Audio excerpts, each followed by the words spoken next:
ఇప్పుడు విఘ్నాధిపత్యాన్ని పొందాడు విఘ్నేశ్వరుడు. విఘ్నాధిపత్యాన్ని పొందినటువంటి విఘ్నేశ్వరుడికి తండ్రి అయినా కూడా శివుడు, ఆయన కూడా లోకమర్యాద కోసం ఏదైనా పెద్ద పని మొదలు పెడితే విఘ్నేశ్వరుణ్ణి పూజ చేసి తప్ప ముందుకు వెళ్ళకూడదు. అలా ఒకవేళ విడితే ఆ పని జరుగుతుందా జరగదా నిరూపించాలనుకున్నాడు. నిరూపించాలనుకుని ఒకసారి పరమశివుడు ఒక పెద్ద కార్యాన్ని తలపెట్టాడు. త్రిపురాసురులు అని 3 రాక్షసులు బయలుదేరారు. ఒకడు బంగారుపురంలో ఉండేవాడు, ఒకడు వెండిపురంలో ఉండేవాడు, ఒకడు ఇనుప నగరంలో ఉండేవాడు. 3 ఆకాశంలో తిరుగుతుండేవి.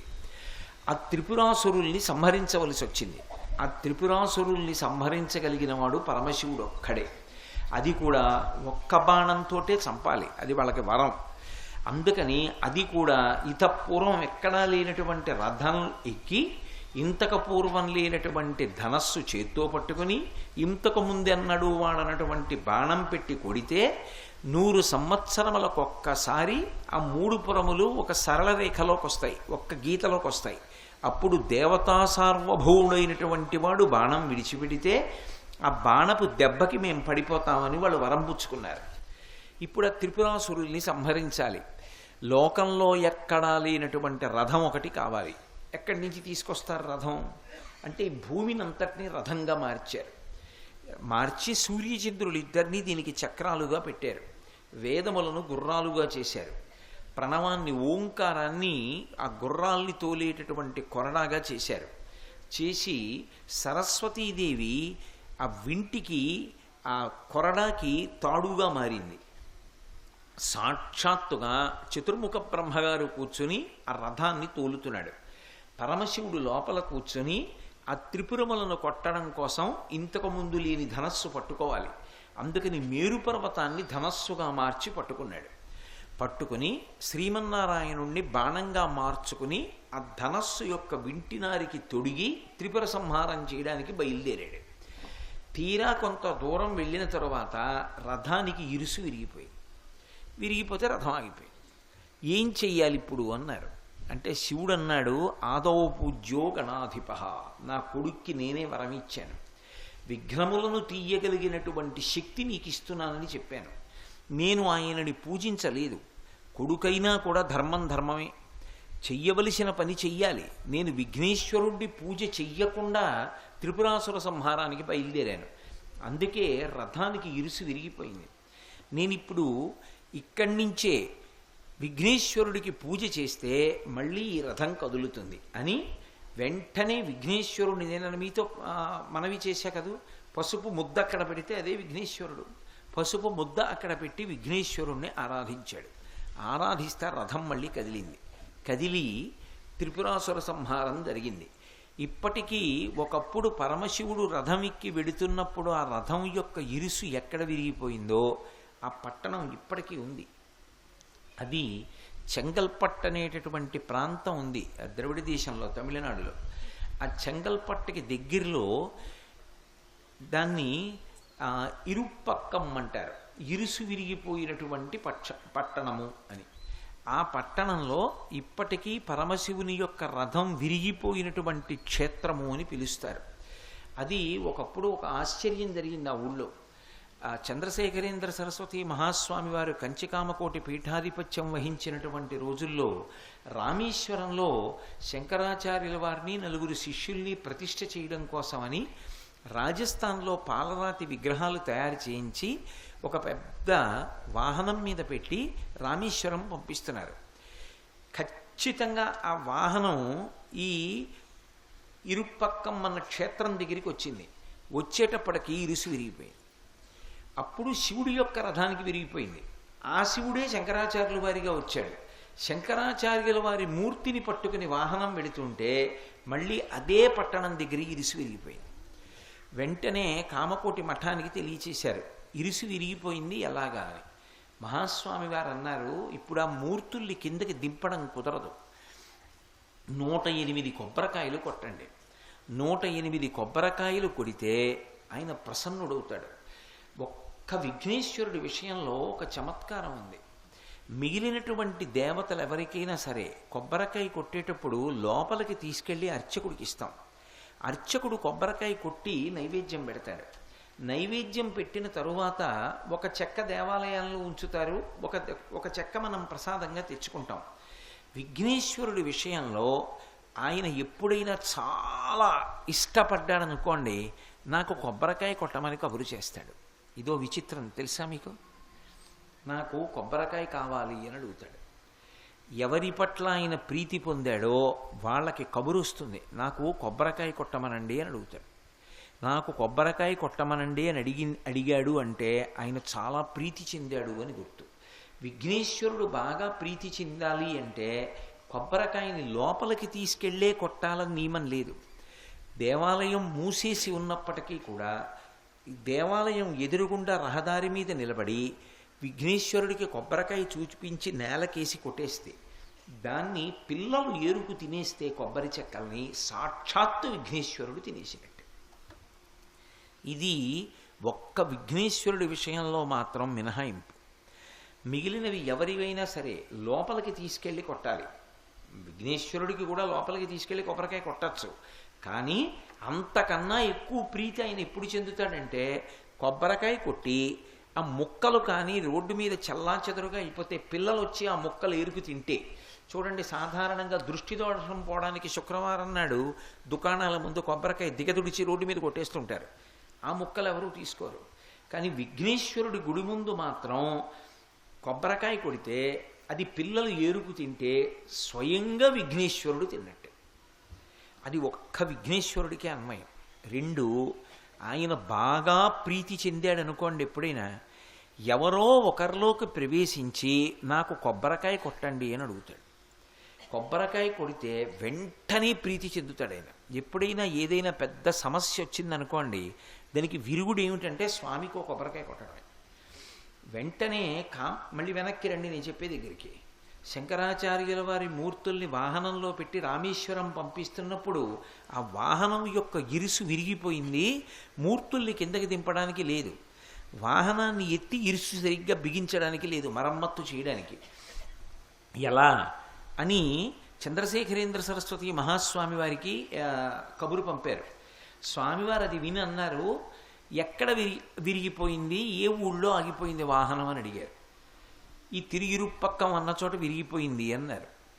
ఓ, ఆ ఊళ్ళో విరిగిపోయింది అంటే అక్కడే ఒకప్పుడు పరమశివుడి యొక్క రథం ఇరుసు విరిగిపోయింది.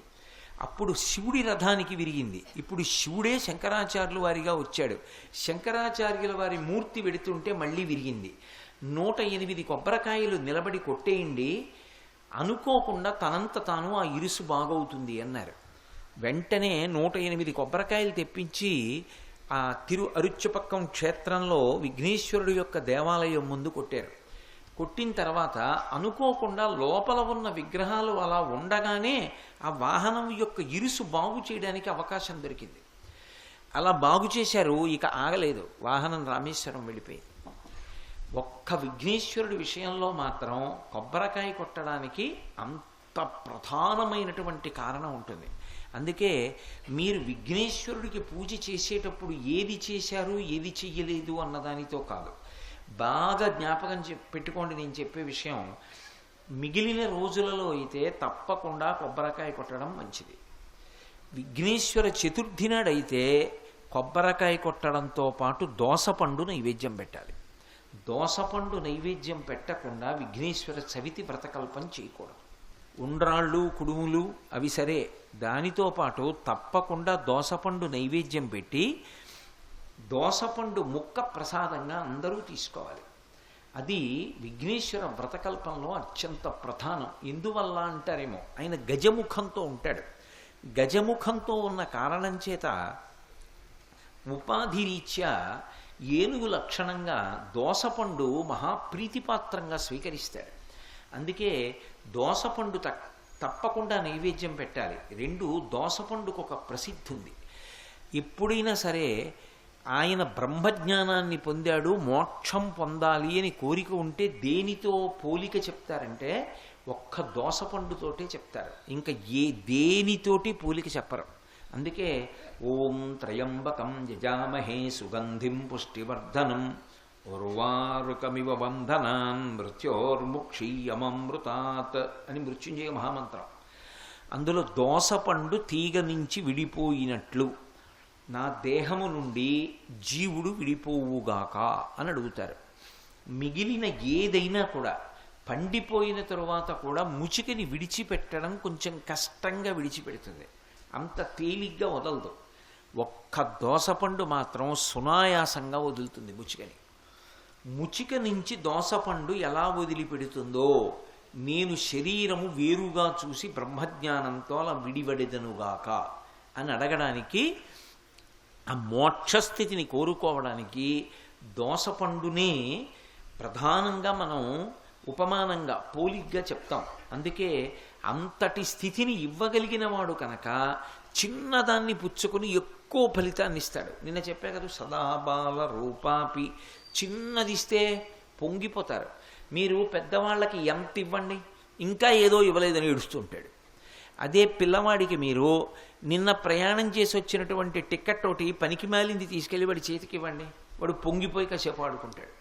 తాళం చెవి ఇవ్వండి, వాడు కాసేపు ఆడుకుంటాడు. ఓ కాగితం ముక్క ఇవ్వండి, వాడు కాసేపు ఆడుకుంటాడు. ఓ కాగితం ముక్క చింపి అక్కడ పెట్టి మనవణ్ణి పిలిచి ఉఫ్ అని ఊది తాతగారు ఆ కాగితం గాలిలోకి ఎగిరిపోతే వాడు పెద్ద నవ్వు నవ్వేసి మా తాత కాబట్టి ఇలా ఊదగలిగాడని సంతోషపడిపోయి వాడు కాగితం ముక్క అక్కడ పెట్టి వాడి చిన్ని నోటితో ఊస్తే కాగితం ఎగరకపోతే మళ్ళీ పిలిచి తాత ఉఫ్ఫు, తాత ఉఫ్ఫు అంటాడు. తాత ఉఫ్ఫు అని ఊస్తే మళ్ళీ ఎగిరిపోతే వాడు ఎంత మురిసిపోతాడో తప్పట్లు కొట్టేసి. పిల్లలు చిన్నదానికి ప్రీతి చెందుతారు. ఆయన బాలరూపంలో ఉంటాడు కాబట్టి 33 కోట్ల మంది దేవతలు కానీ త్రిమూర్తులు కానీ బాలరూపంలో ఉండేటటువంటి వాళ్ళు ఇద్దరే. ఒకరు అమ్మవారు బిడ్డ రూపంలో ఉంటే బాలారూపంలో ఉంటుంది. విఘ్నేశ్వరుడు ఒక్కడే ఎప్పుడూ బాలుడి రూపంలో ఉంటాడు. అందుకే సదా అని మొదలెట్టారు ఆ శ్లోకాన్ని. సదా బాల రూపాపి విఘ్నాద్రిహంత్రి మహాదంతివక్త్రాపి పంచాస్యమాన్య. అంత పెద్ద ఏనుగు ముఖం ఉన్నవాడైనప్పటికీ కూడా 5 ముఖాలు కలిగినటువంటి పరమశివుడి చేత పూజింపబడ్డాడు. పంచాస్య అంటే సింహము అని ఒక అర్థం కాబట్టి సింహము చేత పూజింపబడినటువంటి ఏనుగు ముఖం ఉన్నవాడు. లోకంలో సింహము చేత పూజింపబడిన ఏనుగు ఉండదు, కానీ పశుపతి కాబట్టి సింహంతో సమానం పరమేశ్వరుడు. సింహంతో సమానమైనటువంటి పరమేశ్వరుని చేత పూజింపబడినటువంటి వాడు విఘ్నేశ్వరుడు. అందుకే మహాదంతి వక్త్రాపి పంచాస్యమాన్య. అంతేకాదు, హేరంబ గణపతి అని ఒక గణపతి స్వరూపం ఉంది. మీరు ఎప్పుడైనా చూశారో లేదో నాకు తెలియదు. హేరంబ గణపతి అని ఉంటారు. నిజంగా హేరంబ గణపతి ధ్యానానికి చాలా అనువైన మూర్తి. ఎంత అందంగా ఉంటుందో మీకు బహుశः ఇంకా ఎక్కడ అంత అందమైన మూర్తి దొరకదు. హేరంబ గణపతి మూర్తికి ఉండేటటువంటి సౌందర్యం చూసి తీరాలి. 5 ముఖాలు ఉంటాయి. తండ్రికి ఎలా 5 ముఖాలు ఉంటాయో కొడుకైనటువంటి విఘ్నేశ్వరుడు కూడా 5 ముఖాలతో ఉంటాడు. ఈ 5 గజముఖాలే, 5 ఏనుగు ముఖాలే. 4 వైపులా 4 ఏనుగు ముఖాలు ఉంటాయి. పైన ఒక ఏనుగు ఉంటుంది. అది చూడడానికి ఎంత అందంగా ఉంటుందో. విచిత్రం ఏమిటంటే 5 ఏనుగు ముఖాలతో ఉండి హేరంబ గణపతి వాహనం సింహం, ఎలుక కాదు. మూషిక వాహనం మీద ఎక్కడు, ఆయన సింహవాహనం మీద ఎక్కుతాడు. 5 ఏనుగు ముఖాలతో ఉన్నవాడు సింహవాహనం మీద ఎక్కి వెడుతుంటే ఎంత విచిత్రంగా ఉంటుందో. ఎందుకని? అసలు సింహం ఏనుగు మీదకి ఎక్కుతుంది, కానీ ఒక ఏనుగు కాదు, 5 ఏనుగు ముఖాలు ఉన్నవాడు సింహం మీదకి ఎక్కి వెడుతుంటాడు. ఎంత విచిత్రం! ఆ సింహం పెద్ద జూలుతోటి పైన కూర్చున్నటువంటి 5 ముఖాలున్న హేరంబ గణపతి ఎలా చెప్తాడో అలా వెడుతూ ఉంటుంది. అంటే హింసని అదుపు చెయ్యగలిగినటువంటి శక్తితో ఉంటాడు. అందుకే ఆయన మహాదంతి వక్త్రాపి పంచాస్యమాన్య. ఏనుగు ముఖంతో ఉన్నప్పటికీ కూడా సింహము చేత పూజింపబడినవాడు, సింహము వాహనముగా కలిగినటువంటి వాడు. తల్లి పార్వతీదేవికి సింహము ఎలా వాహనంగా ఉంటుందో కొడుకైనటువంటి విఘ్నేశ్వరుడు కూడా హేరంబ గణపతిగా ఉంటే సింహాన్ని వాహనంగా చేసుకుని ఉంటాడు. ఇంకా విశేషం ఏమిటి అంటే శంకరాచార్యుల వారు మహాదంతి అని పిలిచారు. ఏనుగు అని పిలవాలంటే అబ్బో బోల్డ్ అన్ని పేర్లు ఉన్నాయి. గజము అనొచ్చు, కుంజరము అనొచ్చు, ఎన్నో పేర్లు ఉన్నాయి. కానీ శంకర భగవత్పాదులు ఆ పేర్లు వాడలేదు. మహాదంతి అన్నారు. దంతము అంటే పన్ను, దంతి అంటే దంతములు కలిగినది. ఏనుగుల్లో ఒక లక్షణం ఉంటుంది. దంతములు ఉన్నాయనుకోండి అది పురుష ఏనుగు, అది మగ ఏనుగు. దంతాలు లేవనుకోండి అది ఆడ ఏనుగు. విఘ్నేశ్వరుడు దంతాలతో ఉంటాడా, దంతాలు లేకుండా ఉంటాడా? ఏమ్మా? ఏకదంతంతో ఉంటాడు, ఒక దంతంతో ఉంటాడు. మరి రెండు దంతాలేవి? ఇంకొక దంతం ఏమైంది అంటే, ఏనుగుకి చాలా చాలా సౌందర్యవంతమైనది ఏది అంటే దాని దంతమే. అందుకే ఏనుగుని పట్టుకుంటారు ఆ దంతాల కోసం. మరి ఒక దంతం ఏమైంది? ఎవరైనా విరగ్గొట్టారా? అంతటి మహాబలవంతుడు పరబ్రహ్మస్వరూపము, ఆయన దంతాన్ని విరగ్గొట్టగలిగిన వాడు ఎవరు? ఎవరూ విరగ్గొట్టలేదు. వ్యాసుల వారు మహాభారత రచన చేస్తానన్నాడు. అది పంచమ వేదం. 4 వేదములు ఎలాంటివో అలా 4 వేదముల సారాన్ని పిండి 5వ వేదమైనటువంటి మహాభారతాన్ని తయారు చేస్తాను. ఇది ధర్మార్థ కామమోక్షములనేటటువంటి చతుర్విధ పురుషార్థముల యొక్క సమన్వయంగా రచన చేస్తున్నాను. ఇది చదివితే ఇక చదవవలసినది ఉండదు.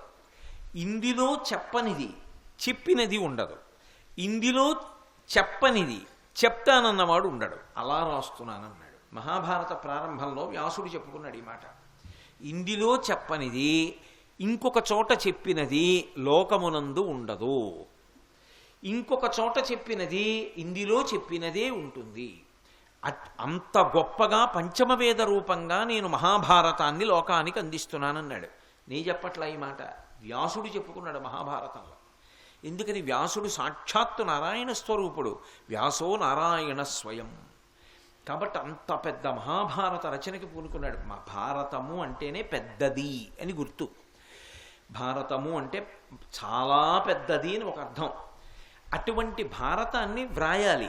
ఎలా వ్రాయాలి అంటే, వ్యాసుల వారు ఆపే వరకు చేయి పెడుతోందండి అనకూడదు, లేకపోతే సిరా అయిపోయిందండి అనకూడదు, ఘంటానికి ముళ్ళు విరిగిపోయిందండి అనకూడదు. ఆయన చెప్తున్నంతసేపు వ్రాస్తూనే ఉండాలి. ఎవరు అలా వ్రాయగలిగిన వాడని అడిగారు. ఎవరూ ముందుకు రాలేదు. అమ్మ బాబోయ్ మేమెక్కడ రాయగలం, మా వల్ల కాదన్నారు. వ్యాసుల వారు ఒకసారి కూర్చుంటే కొన్ని నెలలు చెప్తాడు. కొన్ని నెలలు అన్నపానాదులు లేకుండా ఎవరు రాస్తారు? ఒక్క తప్పు రాకూడదు. ఎవరు వ్రాయగలరు? ఏ వ్రాయసగాడు ముందుకు రాలేదు. అప్పుడు విఘ్నేశ్వరుడు ముందుకు వచ్చాడు. నేను వ్రాస్తానన్నాడు. సాక్షాత్తు మరి మేనమామ నారాయణమూర్తే కదూ వ్యాసుడిగా వచ్చాడు. మేనల్లుడిగా లోకానికి ఉపకారం చేస్తానన్నాడు. నువ్వింత ఉపకారం చేస్తున్నావు, నేను ఆ ఉపకారంలో పాత్ర తీసుకుంటాను, నేను వ్రాస్తా మహాభారతాన్ని. చెప్పు ఎంత చెప్తావు అన్నాడు. మొదలు పెట్టమన్నాడు. ఆయన చెప్తుంటే వ్రాస్తున్నప్పుడు అరిగిపోయినటువంటి ఘంటం కావాలి. దేని మీద వ్రాస్తారు? మన కాగితాల మీద వ్రాయరు, దాన్ని తాటాకు మీద రాస్తారు. తాటాకు మీద వ్రాసేటప్పుడు మీరు ఎప్పుడైనా తాళపత్ర గ్రంథం చూశారో లేదో నాకు తెలియదు, చిన్న చిన్న చిన్న చిన్న కన్నాలు పడుతున్నట్టుగా రాస్తారు. అలాగని చిల్లు పడిపోకూడదు, చిన్న కన్నం పడినట్టుగా రాస్తారు. ఇప్పటికీ మీరు తాళపత్ర గ్రంథం తీసుకుని కొద్దిగా దాని మీద శుద్ధ వేసి ఇలా అన్నారనుకోండి, అక్షరాలు సుస్పష్టంగా కనపడతాయి. కాగితమైనా ఓ 50 ఏళ్ళో 70 ఏళ్ళో అయిపోతే చినిగిపోతుంది. తాళపత్ర గ్రంథం కొన్ని వందల సంవత్సరాల తర్వాత కూడా ఆకు అలాగే ఉంటుంది. నేను ప్రత్యక్షంగా చూశా కాంచీపురంలో. 700-800 సంవత్సరాల క్రితం వ్రాసినటువంటి తాళపత్ర గ్రంథం మీద ఉన్నటువంటి శ్లోకం చదువుతుంటే స్పష్టంగా అర్థమవుతుంది. అలా వ్రాస్తారు. అలా వ్రాయాలి. దేంతో వ్రాయాలి మహాభారతాన్ని? అటువంటి ఘంటం ఎక్కడ దొరుకుతుంది అంటే, ఆయన అన్నాడు, ఏనుక్కి అత్యంత ఇష్టమైనది ఏది అంటే తన దంతం. నాకు ఇష్టమైనదైనప్పటికీ కూడా, నా ముఖానికి అందమిచ్చేది దంతం అయినప్పటికీ కూడా, లోకం కోసం ఒక దంతాన్ని విరిచేస్తాను. దానివల్ల నా ముఖం వికారంగా ఉంటుంది. ఏకదంతం శూర్పకర్ణం గజవక్త్రం మనోహరం అంటాం. ఒక దంతంతో ఉంటే వికారంగా ఉంటుంది. లోకానికి నేను వికారంగా కనపడ్డా పర్వాలేదు, కానీ నేను ఒక దంతాన్ని విరిచి లోకానికి అవసరమైన మహాభారతాన్ని వ్రాసిస్తాను. అప్పుడు నా వలన లోకానికి ఉపకారం జరుగుతుంది, అంతేగాని బాహ్యంలో అందం కోసం నేను దంతం పెట్టుకుంటే ఉపయోగం ఏముంది అని ఒక దంతాన్ని విరిచి మహాభారతాన్ని వ్రాసాడు. కాబట్టి ఇప్పుడు మహాదంతి, ఒక దంతమే ఉన్నటువంటి ఏనుగు అంటే విఘ్నేశ్వరుడు ఒక్కడే. ఆ ఒక్క దంతమే ఉన్నవాడు అన్నప్పుడు ఆయన లోకం కోసం ఎంత త్యాగం చేసినవాడు. స్తోత్రం చేస్తున్నారా లేదా? కాదు. ఇందులో ఇంకొక పెద్ద రహస్యం ఉంది. శంకరాచార్యుల వారు ఏదైనా అన్నారంటే ఉత్తినే అనరు. ఆయన ఏదైనా మాట అన్నారు అంటే అందులో ఎన్నో విషయాలు దాస్తారు. మహాదంతి అన్నారు, అది మామూలు ఏనుగు కాదు, అది మహాదంతి అన్నారు. మహత్ అన్న మాట వేస్తున్నారు అందులో. అనోరణీయాన్ మహతో మహీయాన్ అంటుంది ఉపనిషత్తు. అణువు కన్నా చిన్నవాడు, మహత్ ఆకాశము కన్నా పెద్దవాడు. ఎవరు అంటే పరమాత్మ.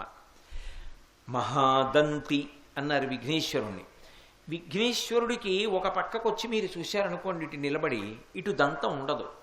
ఏదో కొన్ని ఇటు అనుకోండి, ఇటువైపు దంతం ఉండదు, ఎందుకంటే విరిచేశాడు. ఇప్పుడు ఇటువైపు నుంచి చూసి ఏనుగుని ఆడదా మగదా అని అడిగాను అనుకోండి, దంతం లేదు కాబట్టి ఏనుక్కి ఇటు చూసి మీరు విఘ్నేశ్వరుణ్ణి ఏమని చెప్తారు? ఆడ ఏనుగు అని చెప్తారు, అవునా కదా? ఎందుకంటే దంతం లేదు.